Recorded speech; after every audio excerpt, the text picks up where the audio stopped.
I realized something was wrong before the wheels even touched the runway, the kind of knowing that settles in your chest without asking permission. My daughter had called 3 weeks earlier, her voice brighter than I'd heard it in years. She said, "Dad, it's Emily's graduation.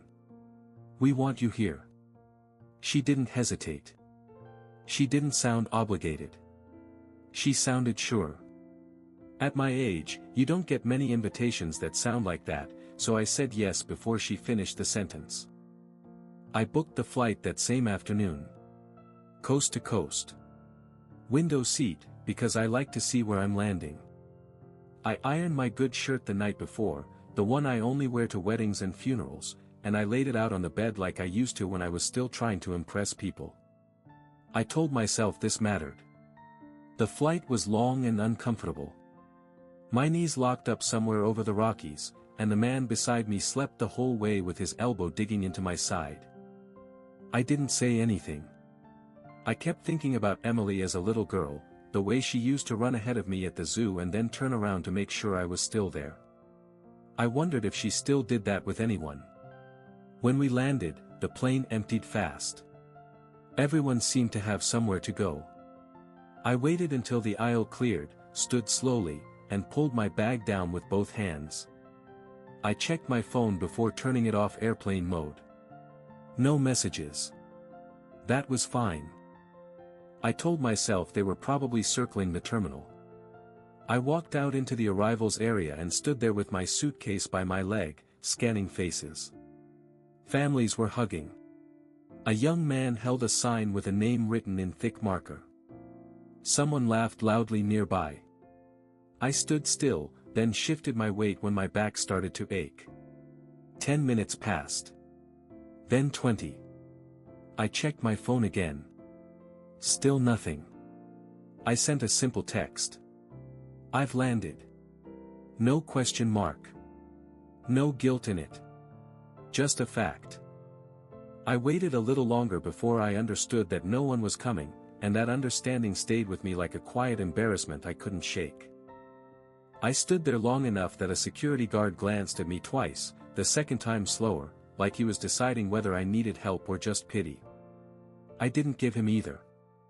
I picked up my suitcase and moved off to the side so I wouldn't be in anyone's way. I tried calling my daughter then. Straight to voicemail. I didn't leave a message. I told myself phones die, plans change, traffic backs up. All reasonable things. Still, I watched every gray sedan and white SUV slow near the curb, hoping one of them would stop and someone would step out and say my name. After another few minutes, I did what old men learn to do well. I adjusted.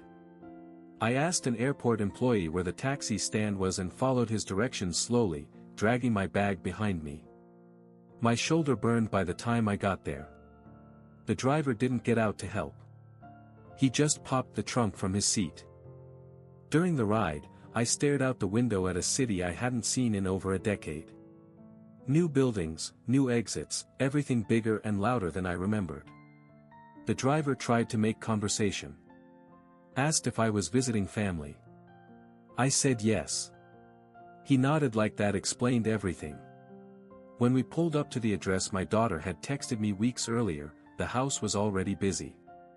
Cars lined both sides of the street.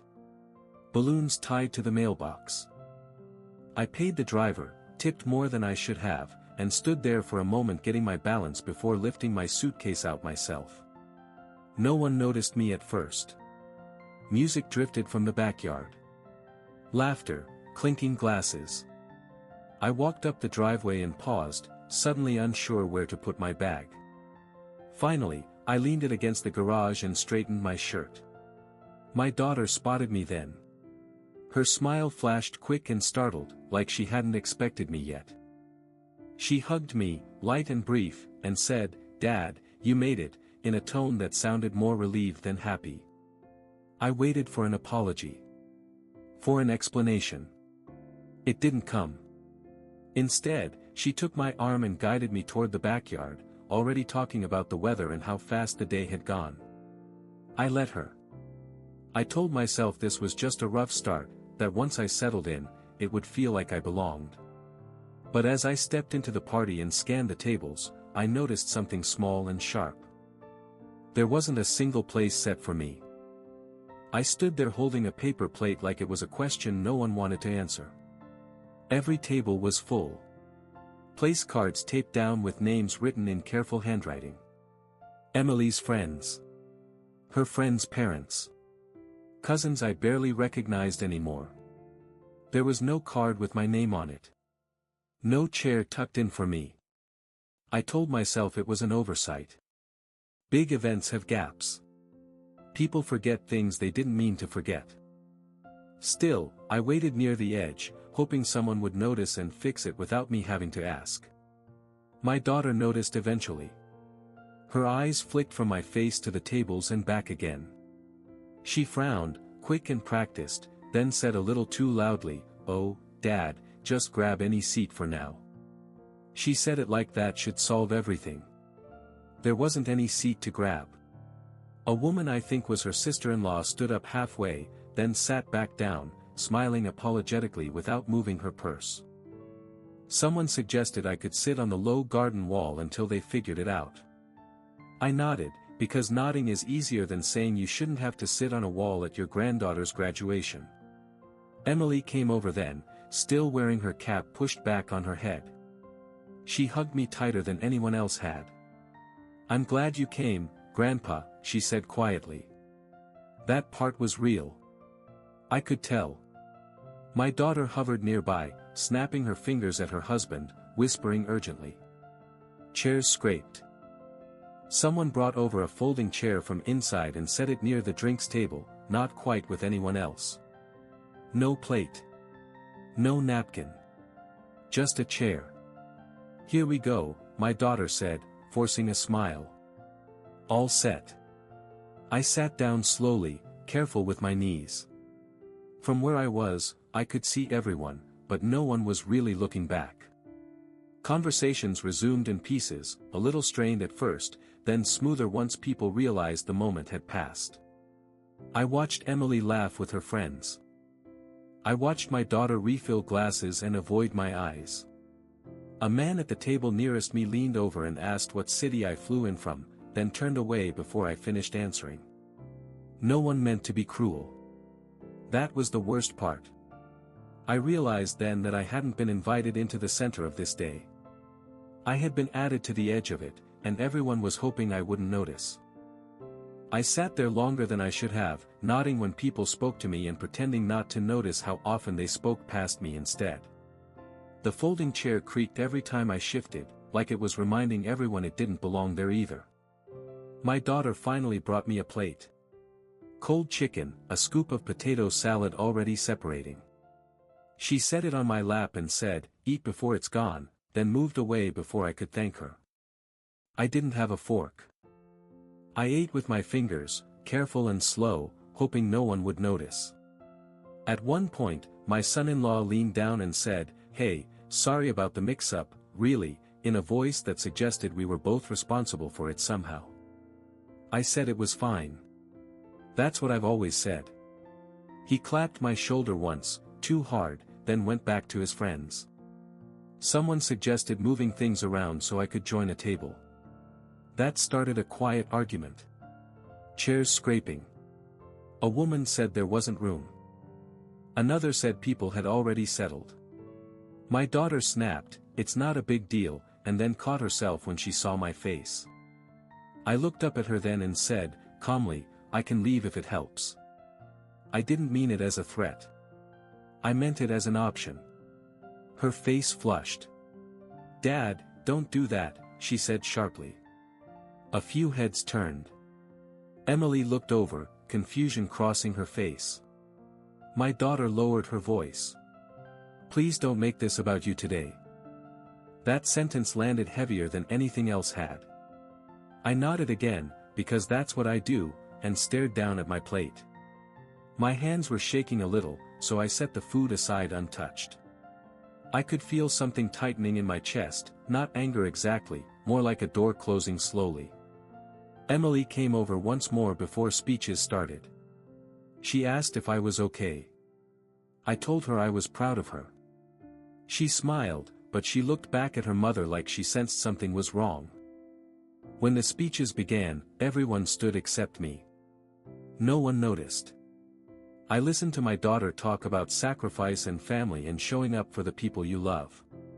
Her voice cracked in the right places. People applauded. I clapped too, softly, sitting alone on my folding chair, realizing that I had shown up for something that hadn't really made room for me at all. I stayed until the end because leaving early would have made a scene, and staying late didn't seem to matter either. People hugged Emily goodbye in clusters. Gifts were stacked neatly on a table I was never invited to stand near.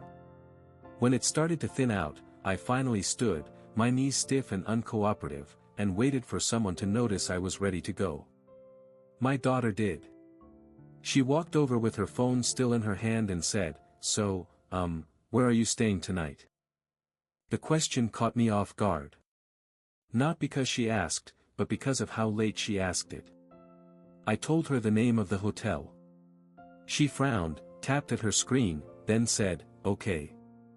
We'll figure something out." She said it the same way she'd said everything else that day. Vague. Temporary. Not quite real. Her husband joined us and suggested maybe one of Emily's friends could give me a ride. My daughter shook her head and said it was too late for that. Someone else said rideshares were easy now, no problem at all. They all spoke around me, not to me, like I was a piece of luggage they were deciding where to store. I said, quietly, "I can manage." That seemed to relieve them. Emily hugged me again before I left. She held on longer this time. "Thank you for coming all this way," she said. Her voice was soft, careful. I told her she was worth it. I meant that more than anything I'd said all day. No one walked me to the curb. I ordered a ride on my phone and stood alone at the end of the driveway.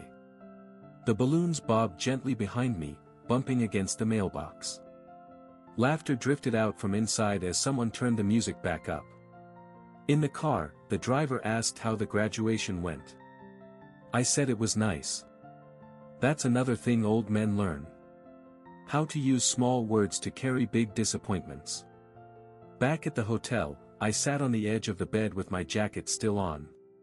My phone buzzed once. A text from my daughter. "Sorry today was hectic. Glad you could make it." I stared at the screen for a long time before setting the phone face down on the nightstand. That was when it finally settled in that being invited doesn't always mean being wanted, and sometimes you travel a long way just to learn exactly where you stand. I didn't sleep much that night. Hotel rooms have a way of amplifying your thoughts, making every small regret sound louder than it should. Around 3 in the morning, I gave up and sat by the window watching headlights slide along the road below, each one going somewhere it was expected. My daughter called the next morning. She sounded normal, which somehow hurt more than if she'd sounded upset. She said they'd been overwhelmed, that planning a graduation was chaos, that nothing yesterday was personal. I listened without interrupting. When she finished, she waited, like she expected reassurance. I told her I understood. That's when her shoulders dropped, even through the phone. She said she hoped I wasn't upset. I said I wasn't.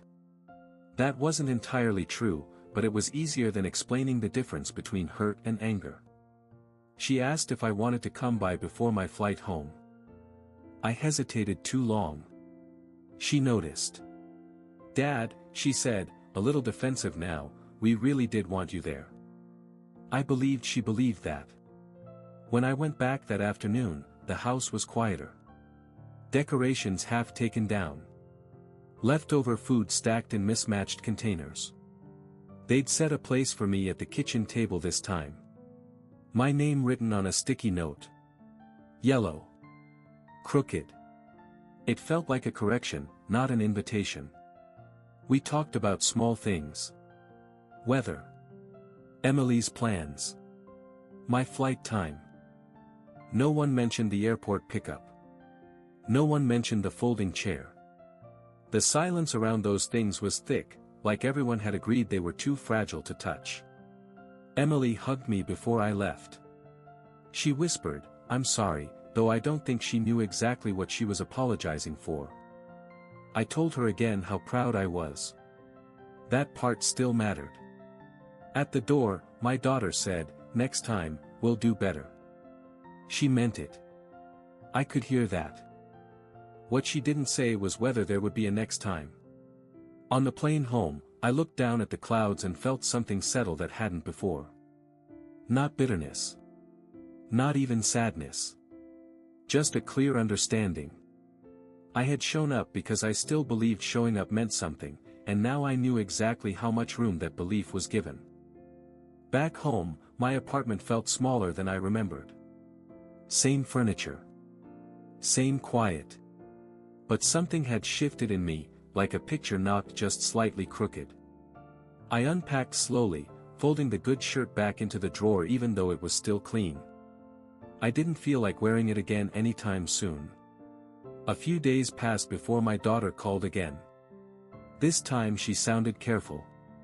She said she'd been thinking a lot about the graduation, about how things looked from my side. She said she felt bad. I believed her. Guilt has a certain tone when it's real. She apologized for the airport. Said it slipped through the cracks. Said she assumed her husband was handling it. He assumed she was. That's how these things happen now. Everyone busy. Everyone certain someone else has it covered. I told her I accepted her apology. I meant it. Forgiveness comes easier when you stop expecting different outcomes. Then she said something that sat wrong with me. She said, "You know we love you, Dad. We just don't always think about things the way you do." I didn't argue. I just said, "I know." What I didn't say was that being thought about is sometimes the whole thing. Emily sent me a thank you card a week later. Handwritten. She talked about her plans, about college, about how nervous and excited she felt. At the bottom she wrote, "I'm really glad you were there." I read that line 3 times. That one sentence almost made the rest worth it. Almost. I stopped calling as often after that. Not out of spite. Out of clarity. I waited to see who would notice the silence. Weeks went by. Then a month. Life kept moving on both sides. I still love my daughter. I still love my granddaughter. Love doesn't disappear just because dignity finally shows up. But I learned something important on that trip. You can cross the country for people and still arrive alone, and sometimes the hardest part isn't being forgotten. It's realizing you were remembered exactly as much as they intended. Time did what it always does. It softened the sharpest edges without really changing the shape of anything. I settled back into my routines. Morning coffee. A walk around the block if my knees allowed it. Phone calls with old friends who still remembered to ask questions and wait for the answers. My daughter and I spoke now and then. Birthdays. Holidays. Polite check-ins that stayed on the surface. She'd tell me about work stress. I'd tell her about the weather. We both avoided anything that might drift back to that day, like it was a bruise neither of us wanted to press. Once, she mentioned Emily might come visit during a school break. She said it casually, like an idea still forming. I said she'd be welcome anytime. The conversation moved on. No plans were made. I thought a lot about dignity during those weeks. How it isn't loud. How it doesn't announce itself. It's just the quiet decision to stop reaching when you're always the one extending your hand. To stop shrinking so others don't feel uncomfortable with the space you take up. I replayed small moments from the graduation that I hadn't let myself examine before. The way my daughter had looked surprised to see me at the airport. The way she'd asked where I was staying after the party was already over. None of it was cruel on its own. Together, it told a story I couldn't ignore anymore. One afternoon, I took Emily's card out again. I read it slowly, then placed it in the top drawer of my desk instead of the pile with the rest of the mail. That one earned a place of its own. I didn't stop loving my family. I just stopped chasing proof that the love went both ways in the same measure. At my age, you don't need grand gestures or speeches. You need honesty, even when it's quiet and disappointing. Especially then. I learned that day that standing where you're not fully wanted costs more than standing alone ever could. A few months later, I found myself thinking about the airport again. Not the waiting, not the sting of it, but the moment just after I realized no one was coming. That quiet choice I made to pick up my suitcase and keep moving. I hadn't thought much of it then.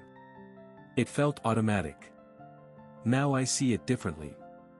That was the moment I stopped asking who I was to them and started answering it for myself. Emily still calls sometimes. Not often, but when she does, she listens. She asks about my health. She remembers details. She tells me things she doesn't always tell her parents. I don't put her in the middle. I never will. But I make space for her when she reaches out, because she reaches out on her own. My daughter and I remain civil. Kind, even. But something unspoken lives between us now. Not resentment. Just awareness.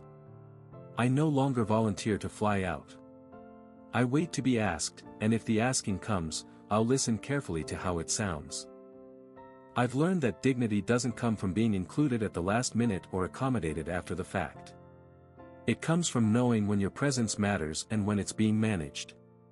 From understanding that love without consideration slowly teaches you to accept less than you should. That trip didn't break my heart.